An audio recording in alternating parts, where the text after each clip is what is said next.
So ayan, good morning mga ka-PJ. Ngayong araw ay Miyerkules, February 26, 2025 ano? Araw ng aking coding, pero sumundo tayo ng konti, no? Noong nakaraan, marami tayong palya. Ilan yung mga hindi umabot ng 5,000 kaya binawi natin ngayon. Ganun talaga yun, kailangan bawiin. Kasi dapat kinita natin yun, kailangan mabawi yun. Okay? Kaya naman bumiyahe tayo ngayong araw. At ito na nga, ang oras natin ay alas 9:19. So ngayon ay nakasit din na tayo ng Valenzuela. Tayo ay gagarahin na para makapagpahinga. Kasi nga coding ngayon. Tama na yung kinita natin ngayong araw ng coding. Kasi coding naman sana eh. Biyahe din tayo ulit mayang madaling araw. Agahan din natin para nga madagdagan yung ating rebate.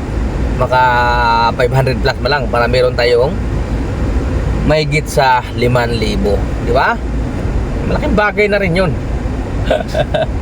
Pandagdag, pambiling bigas. Tulad ngayon, bumiyahe tayo kahit coding, may pambili na tayo ng bigas. Tapos pahinga tayo para makabawi tayo ngayon. Tapos balik tayo ulit mamayang madaling araw. So nandito tayo ngayon sa Quezon Ave, corner EDSA. So yun nga, paano na tayo, pakaliwa na tayo dyan, patungo sa Isin North, dire-diretso papunta ng MacArthur hanggang makarating ng Valenzuela. Okay? So ingat-ingat sa mga nagbibiyahe ngayon, ano? Marami talagang nagtataka, no? Kaya daw hindi ako nahihirapan sa booking kasi nga 6-seater ako, advantage siya. Yes, tama naman talaga, advantage yung 6-seater. Kasi dual ka eh, dalawa eh. Pwede ka mabukingan ng 4-seater, pwede ka rin mabukingan ng 6-seater. Bukod pa doon, meron pang grab pit. Ang grab pit kasi para lang yan sa 6-seater. Wala pong grab pit na 4-seater.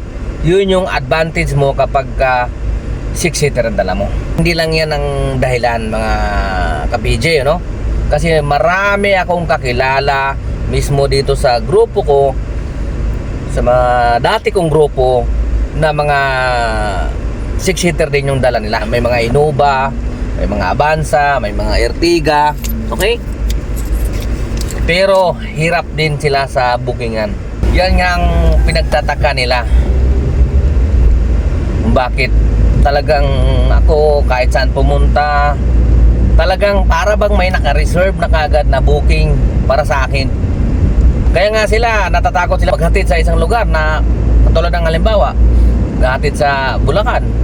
Medyo alanganin ka maghatid kasi iniisip mo kagad baka mamaya walang papasok, diba? Pero ako hindi ko natatakutan yan. Kahit saan, basta booking. Di ba katulad na sinasabi ko, si Lord na ang bahala sa akin, kalawan na lang si Grab. Si Lord pa rin naman eh, di ba? Para sa akin, siguro ang mga dahilan kung bakit naging magaan sa akin ang bookingan ay ang mataas kong ratings. Yung ratings ko mataas.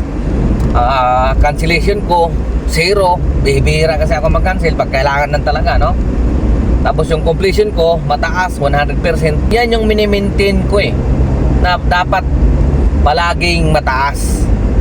Talagang binipilit ko yan na palagi lang siyang mataas.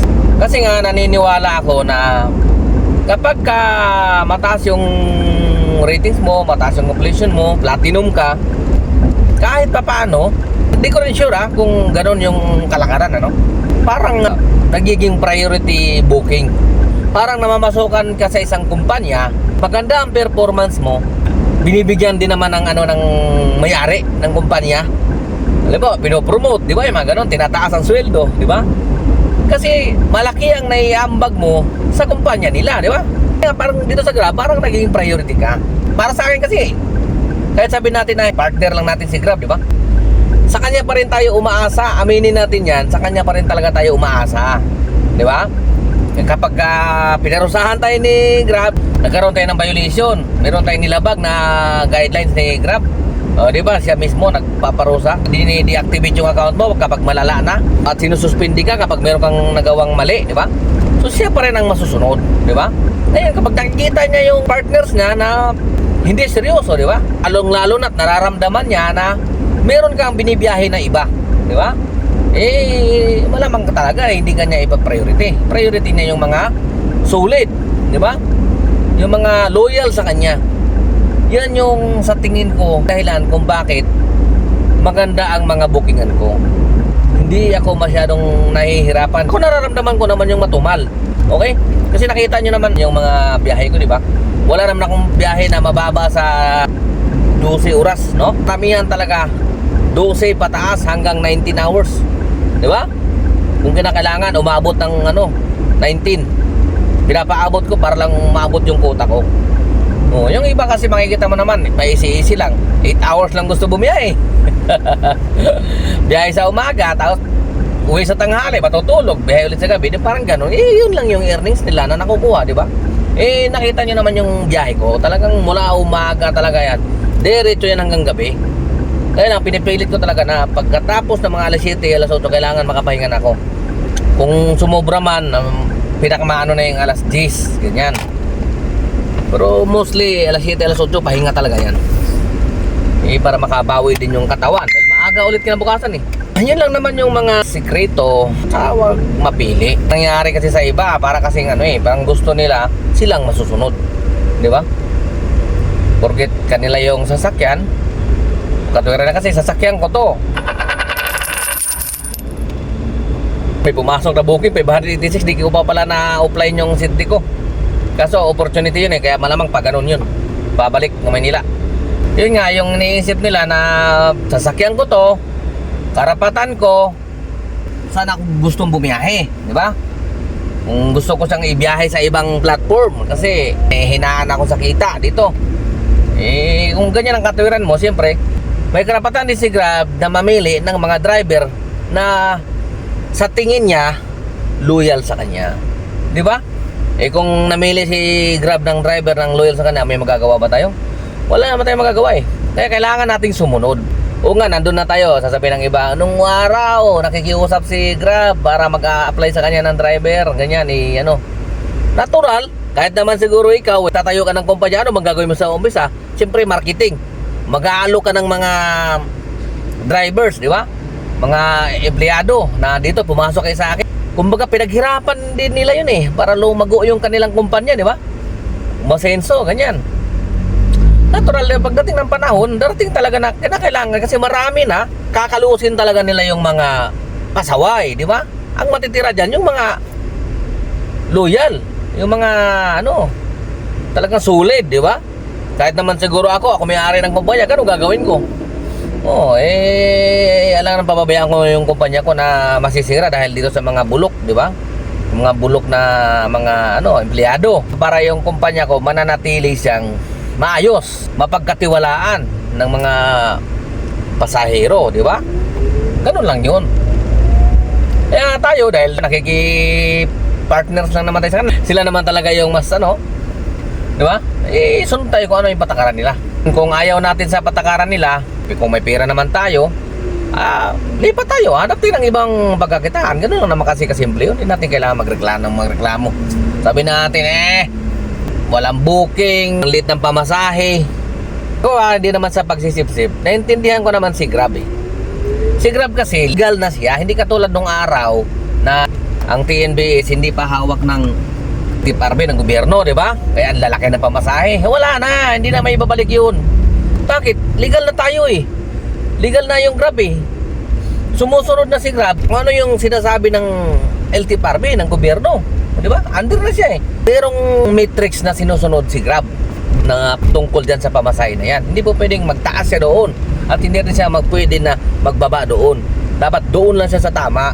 Once ay violate ni Grab yun dahil lang sa kagustuhan ng mga drivers, sa mga request ng drivers na itaas yung pamasahe o kaya ibaba yung pamasahe para malabanan yung mga kalaban. Pag ginawa ni Grab yun, may nag-complain, nagreklamo. Sinuspended ngayon yung prangkisa ni Grab. Anong mangyari? Sinong mawalan? Yung kumpanya na pinaghirapan ni Grab mahabang panahon, di ba? Din yun, titingnan din natin yun. Hindi lang yung titingnan natin mababang pamasahe. Hindi, kasi sumusunod siya Sumusunod siya doon sa matrix na inilabas ng LTFRB. Kita nyo naman, panay patawag sa sa Senado, Kongreso, di ba? Kung sabunin ng mga taga-Grab, lupit Ano, sa totoo lang, alam ko na si Grab ginagawa naman ang lahat. Sino ba naman ang ayaw na itaas yung pamasahe? Di ba? Eh, pag tumaas ang pamasahe, lalaki din naman ang kita niya kasi ano siya, porsyento siya eh. Oh, pag halimbawa may mga pamasahe, 1,000 o magkano sa kanya doon, di ba? Laki. Yeah, gusto rin naman niya naman ang pamasahe. Hindi naman niya gusto niya maliit ang pamasahe. Eh, wala eh. Nakatali. Nakatali siya sa gobyerno eh. Lahat ng ano dapat nakaano sa gobyerno. Ganoon yun. Kaya alam mo ang magagawa lang talaga natin dito eh kung gusto natin na manatili dito eh kailangan lang talagang sumunod sa kung ano yung patakaran. Hindi pwede na sila ang susunod sa atin.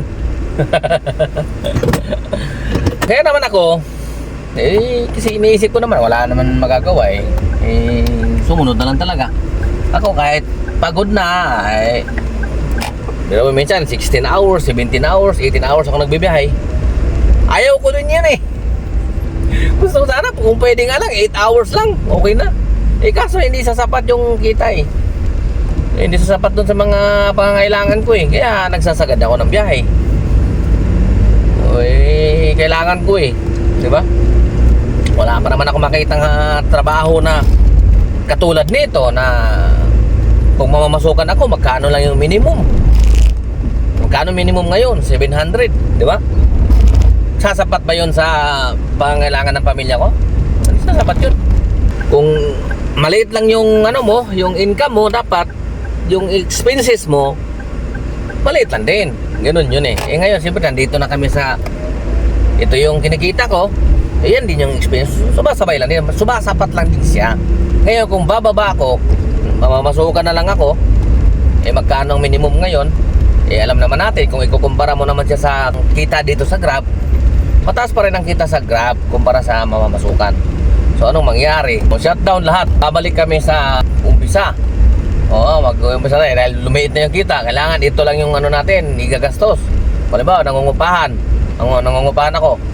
Eh yung upa ko ngayon, medyo mataas na konti. Eh hanap na naman ako ng ano, mas mababang upa kasi ito na lang yung kita. Diba? Ganun yun. So, nandito na tayo sa ano na to, katayuan na to. So panindigan natin hanggang andyan ka. Eh kung mayroon pang mas mataas, dapat yun ang anoin natin, yung mas mataas. Huwag tayo mababa, nakataas na tayo ng konti. Huwag natin hayaan na bumaba tayo. Dapat mas aangat pa nga dapat tayo eh. Kasi tayo naman yung nagdadala sa ano natin eh, sa buhay natin eh. So anong gusto natin, di ba? Kung gusto mong simpleng buhay lang, kung gusto mong kahit papaano na bibili mo yung gusto mo, di ba? Ganun lang yun. Yun naman ay aking opinion lang naman. Eh, may kanya-kanya naman tayong opinion at huwag kayong magagalit sa akin. So yun na nga guys, ang oras natin ay alas 9:47. Yan o, ang earnings natin ay naka 2,608 lang tayo, no? At 11 bookings. Coding kasi nga natin ngayon guys, sumundot lang tayo kasi marami tayong mga palya nung nakaraan eh. Hindi tayo nakakuta ng 5,000 kaya binawi natin ngayon. So pauwi na tayo ngayon, nandito tayo sa Mindanao Avenue.